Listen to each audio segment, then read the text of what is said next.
সংস্কার ও বিচারের নামে নির্বাচন নিয়ে হেলাফেলা চলবে না বলে হুঁশিয়ারি দিয়ে বিএনপি নেতারা বলেছেন, অন্তর্বর্তী সরকার এভাবে দেশ চালালে আওয়ামী লীগ যা ক্ষতি করেছে তার চেয়ে বেশি ক্ষতি হয়ে যাবে। নির্বাচনের তারিখ ঘোষণা হলে নির্বাচন কেন্দ্রিক ষড়যন্ত্র জনগণই মোকাবেলা করতে পারবে বলে মনে করেন তারা।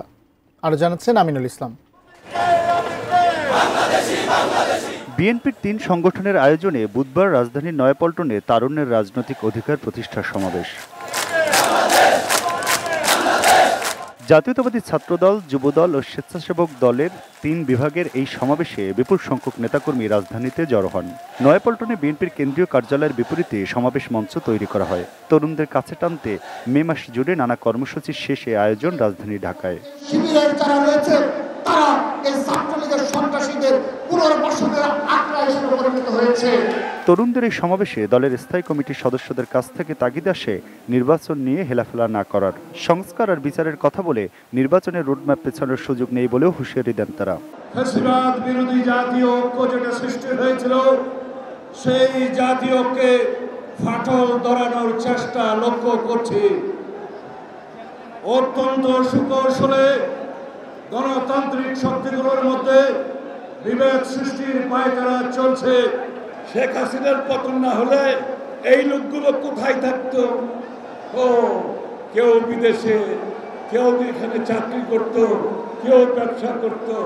আমরা থাকতাম জেলে, আমরা থাকতাম ফাঁসির কাস্টে। সুতরাং বিচার কে করবে? বিচার আমরা করব। তোমাদের উপর কোনো ভরসা নেই। এই সরকার গণমানুষের আকাঙ্ক্ষা পূরণ করতে পারছে না এমন দাবি করে বিএনপি নেতারা বলেন, নির্বাচনকে কেন্দ্র করে নানা ষড়যন্ত্র চলছে।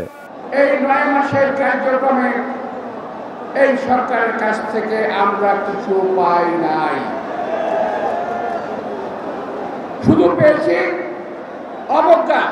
এই দেশের মানুষকে এই দেশের সরকার, এই সরকার অবজ্ঞা করছে। যারা অতীত স্বৈরাচার ফ্যাসিবাদ, তারা দেশে বিদেশে নানা ষড়যন্ত্র করছে। নির্বাচনের বিরুদ্ধে তারা ষড়যন্ত্র করছে, নির্বাচনকে বিলম্বিত করার জন্য তারা ষড়যন্ত্র করছে। তা না হলে সংস্কার এবং মামলা এই দুটি বিষয়কে নির্বাচনের সাথে তুলনা করার কোনো অর্থ হয় না। Aminul Islam, ATN news, Dhaka.